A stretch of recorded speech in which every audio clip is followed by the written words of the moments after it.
everybody, this is Michelle Fox and welcome back to The Simple Quilter. Today I'm going to be showing you how to make these really cool little snap bags. These are so much fun to make, and you can make them in any size you want. You can make them to hold your cell phones. I like this size because I want to use this to hold my change as well as my gift cards, because I put my gift cards in my billfold and then I forget what I have and they just go unused. So that's what I'm going to use this one for. But anyway, that's what the topic is today. Now the quilts behind me are ones you've seen before. The one in the middle that says "Let It Snow" is simply my own design, and the others are two unfinished UFOs. I did finish one of them, and I have a picture of that to show you. So that is at least one UFO I can mark off my list.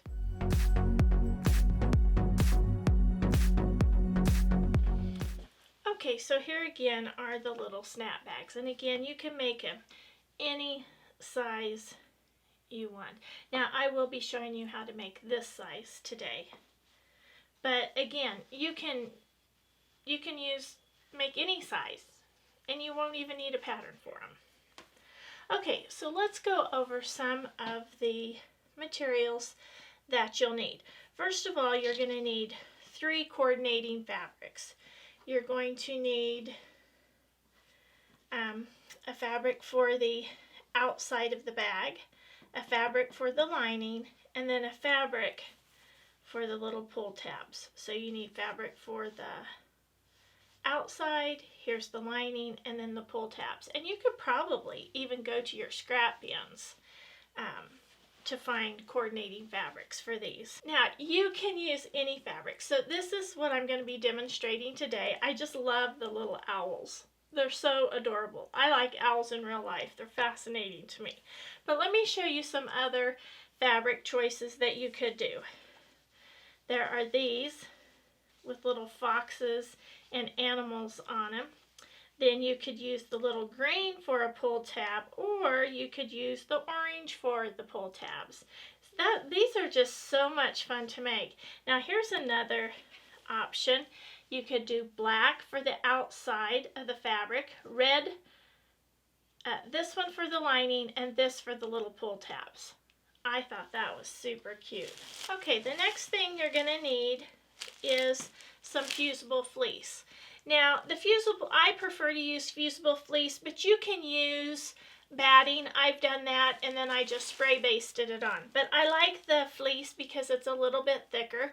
Now, I've made bags with both the batting. This was made with batting, and it just has a little bit more padding in it, and then the fleece. But I prefer the feel of this one. I like it being a little bit thinner. This is really thick, but it's okay. Either one you have will work. You're going to need a tape measure.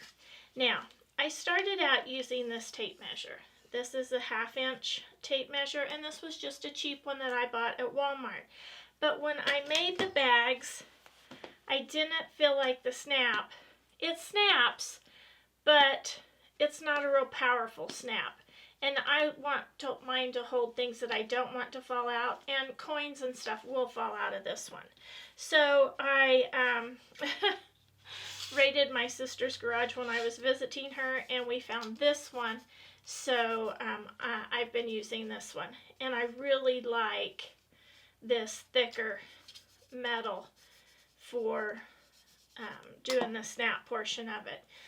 Also, you'll need a binding clip, a binder clip there, and the reason you want that is because this will retract up into there if you're not careful, and this one actually has retracted, and I had to take it apart a little bit and thread it back out. But you want to be sure you put that on there so that it doesn't, so the metal part doesn't retract back up into the casing. Now, if by chance it does retract back up in there, you can undo this and take it out, but I put on some of my gardening gloves because I was afraid that this might cut me, and I thought when I opened it, it might just spring out all over the place. It didn't, but I was really being careful. So please use caution if you have to take that apart. I used some scissors that my husband lent me that will cut through metal, and a file that I use to kind of file these down a little bit. Now you'll also need just some basic sewing supplies. You'll need some pins and a marking tool. You'll need your rotary cutter. I like to use my Clover Hot Ruler. You'll need a rotary mat. I have my Creative Grids rulers. I also have my ironing, my spray bottle, and then I have a pressing cloth that it's just a piece of fabric that I use. So those are all the things that you'll need to make this project, as well as your sewing machine and just those basic supplies. Okay, now the first thing that I think you need to do is decide on the size of your bag. Now I wanted my finished size to be about 5.5. I wanted this to be about 3.5, and this maybe to be 1 1/4 inches. Now, you can use any size that you want. It doesn't have to be this size. Again, I just wanted this for a few coins and my gift cards. Okay, so I want mine to be 3.5 here, 1 1/4 here, and 5.5 there. So I just drew a little diagram of what I wanted. Now this is a finished size. So my fabric is actually going to be cut to 6 inches, and that's important because the metal piece across here on these, I cut these 3/4 smaller than my piece before I sewed the seams, and the piece was 6 inches. And in this project, you will be using a 1/4 inch seam. Okay, so let me just show you how I did this, how I prepared the metal. I counted out, let's see, 1, 2, 3, 4, 5 1/4. And I just took my scissors and I just cut that. I'm gonna need another one. 1, 2, 3, 4, 5.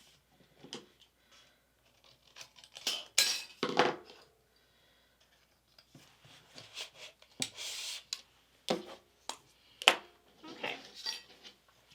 So I need to trim this one down. Yeah, this one down to, need to get that 1/4 inch. And you can see how easy these little scissors cut. I'm not sure what kind these are, but they cut this.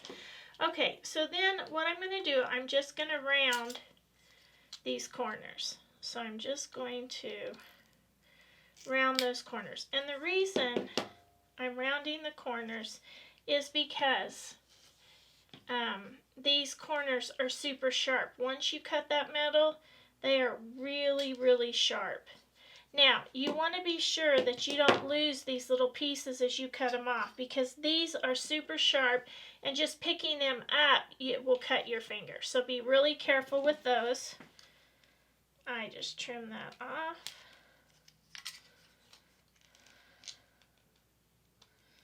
You certainly wouldn't want to step on one of these. Okay. And I'll do the same with this piece. And then I just take this metal file and I just smooth those out. Reminds me of filing your nails. Well, I'm probably not the best at filing my nails, but... And you just want those edges smooth. And the reason I want them smooth is because I don't want anyone to get injured, and I don't want it to poke a hole in my fabric.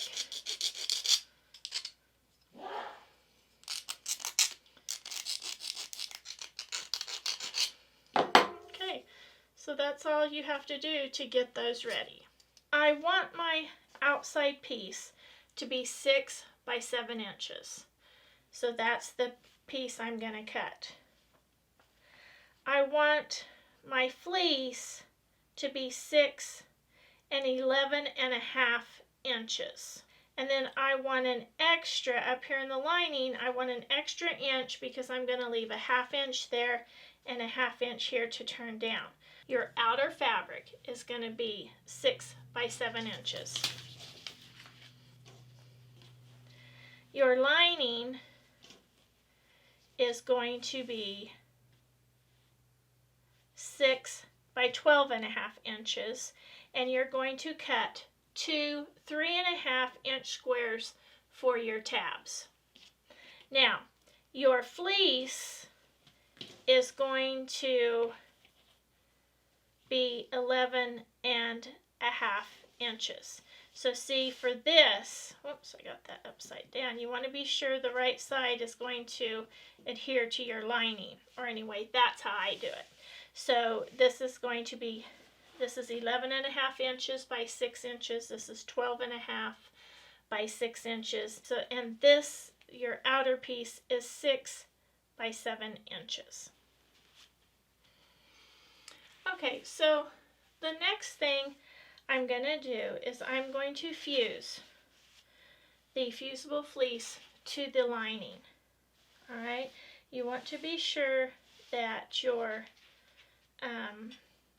little glue dots on your fleece are facing upward and that it is going against the wrong side of the lining fabric. Now, I do read the manufacturer's instructions for the fleece or whatever fusible I might be using, and they recommend using a damp pressing cloth. So I'm just going to moisten my pressing cloth, and I'm going to hold my hot iron on each spot for 10 to 15 seconds. And I'm going to move it. And I'm just going to keep doing this until all of it is fused on here. And you do want to be sure that you hold this for 10 to 15 seconds to get the maximum bond. Now, I'm sure there are pressing cloths you can purchase, but I'm just going to use that piece of fabric. Okay, so there you have that piece. While we have this piece here, I'm just going to fold this up and press this. You can use your Clover Hot Ruler to measure that and press it. I like using my little Clover Hot Ruler.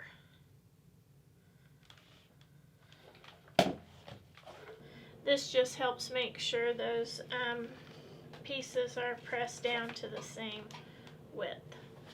Okay, the next thing I'm going to do, I'm going to mark lines on the outer fabric for, these are going to be my quilting lines, and I like to do the little grid. Now on these I just did diagonal lines. I'm not sure if you can see that very well, but I really like the grid best. I like to use lines that are at a 45-degree angle, so I'm just going to line my 45-degree angle up here and just make a mark using a marking pencil. And if I line those up, the lines are going to be parallel. Alright, so I'll just keep doing that until all of those are marked. Okay, now to create the cross grid, what I'm going to do is I'm just going to take these lines and line them up on my ruler, or running parallel to here, and this is perpendicular to that. And then I just make my first mark. And then from that, I just mark all my little grids the same. Here's another one I'm working on. I simply pin the outer fabric to the lining and the fleece. And then I do my machine quilting. And I do use my walking foot, and I just go right along the lines that I marked. Okay, so the next thing I do, I'm going to make the little tabs, the little pull tabs. I think those are so cool. I'm just going to make the little pull tabs. Now what I've done to make these, I've cut 3.5-inch squares. And the first thing I'm going to do is I'm going to fold it in half, and I'm just going to give it a super good press. You can put a little spray starch on there if you want, or actually that's my breast press, that's my starch alternative, because I want these pieces to be super, super flat.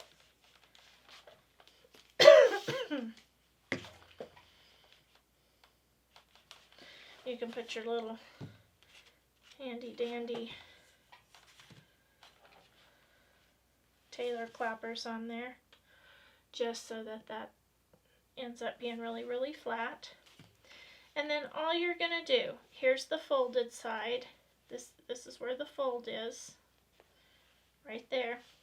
And you're just going to take one corner and you're going to fold it down and line it up and give it a really good press. Then you're just going to take the other side and you're going to fold it down. And you want to have a super sharp point right there. Okay, now these pieces have been ironed down. The piece is quilted. Now we're just going to fold this down. And this is going to make the casing for our metal piece. And our metal piece will just slip right inside this little casing. Okay?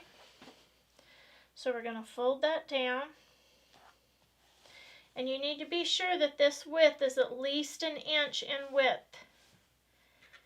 And we're going to put our tab in there. Now you want to be sure this tab goes in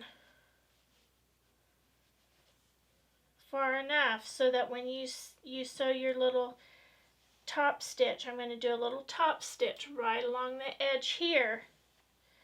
You want to be sure that you catch all of this. And let me show you why. In this one I didn't catch it. And you can see the little mistake there. That's not good. Now I can fix that, and I will fix that, but who wants to have to go back and fix it? If I had done it right the first time, I wouldn't have to do that. Okay? So I'm just going to turn this down, being sure that my top stitch is going to catch all of the gray fabric, and I'm just going to pin this to hold this in place. Okay, now I'm just going to take that to my sewing machine and I'm just going to sew a little top stitch right along each edge, and I'll be right back. Okay, so I have the little top stitch sewn, and be sure you back tack at the beginning and the end. Okay, the next thing you're going to do is you're going to put these right sides together and you're going to pin it. Now, here are a couple important tips. You want to be sure these line up exactly. So I'm going to put a little pin in there. You want to be sure they measure right up there exactly. Now on this one, down here, you want to take your finger and smooth that out so that when you pin, there's no strange pucker. You want that laying flat in there.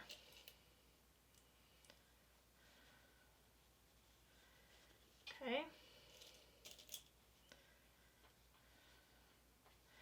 Then we're just going to sew a 1/4, then we're just going to sew a 1/4 of an inch down with a straight seam. Okay, so you can see I've done a straight stitch right along there. Now I'm just going to do a simple zigzag stitch along the outside edge here, just to kind of finish the edge just a little bit so that doesn't all come unraveled. Okay, so as you can see, I've done just a little zigzag stitch along the edge there. Now it's time to insert the little metal pieces. Now what you want to do is the curved piece is facing towards the lining. Alright, and you're going to push that clear over to the other side. We're going to do the same here. The curved piece is facing towards the lining.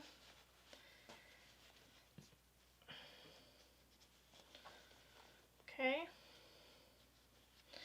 You really have to work those pieces clear down to the end. And you don't have a lot of space here to sew your seam, and be sure you don't hit that metal because it will break your needle. Okay, so we want these to line up here. We want this to be nice and flat on the inside there, and then I'm just going to sew my straight stitch, do the side stitch, and then this little bag will be done. Okay, so here's my little bag, and I'm just going to turn it right side out now. Work those corners out so you just have a nice little corner.